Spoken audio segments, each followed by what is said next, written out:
Several decades ago, there was a young girl who was having trouble sitting still in her classroom. Her teacher noticed that this young girl was very fidgety. She had a hard time paying attention. And so the teacher one day pulled in the mother of this girl and had a discussion with the mother, and he suggested that maybe this girl needed some medication. Maybe she needed something to help her with the fidgetiness. So the mother, she took her daughter to a psychologist, and she was concerned and she wanted to get down to the root of the problem.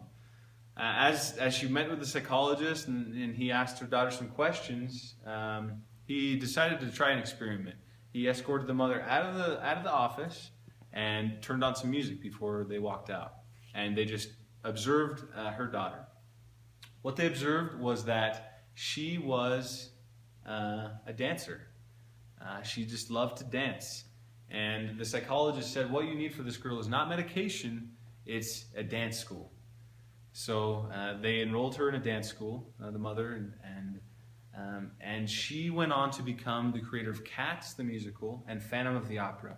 A girl who could have potentially been put on medication and could have been paralyzed in her ability to be creative and to make a difference. Her name is Gillian Lynn, and she has changed countless lives. She's made such a huge impact.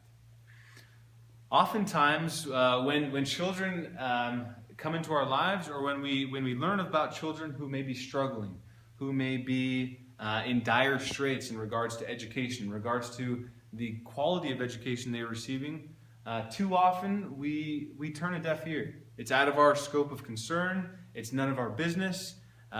There's someone else who will take care of it.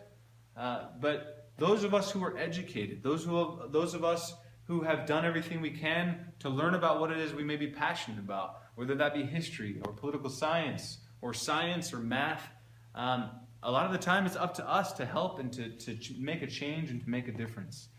Too often, children are cast aside for having no potential and for having no real ability to make any kind of impact in the world because they're raised in an area that has drugs and that has crime, and because they're raised in a family that's not stable, or that they may not feel a lot of love at home.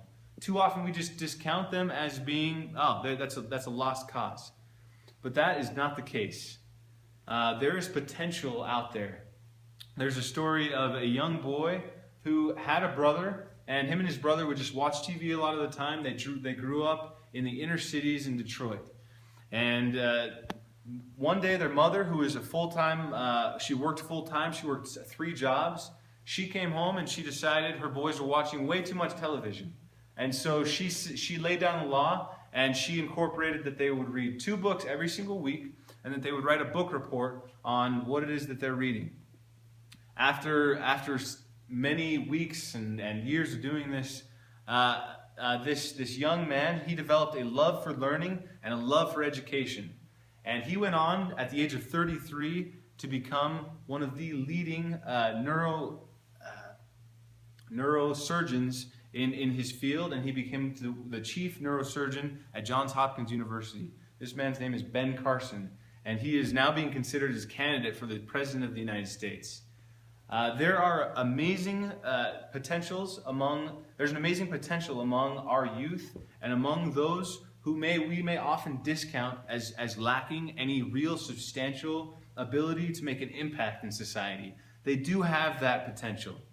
Mahatma Gandhi said, fear and love are contradictory terms. Love is reckless in giving away, oblivious as to what it gets in return. Love wrestles with the world, as with the self, and ultimately gains mastery over all other things. The law of love will work, just as the law of gravitation will work, whether we accept it or not. That's something to think about. Mahatma Gandhi was right.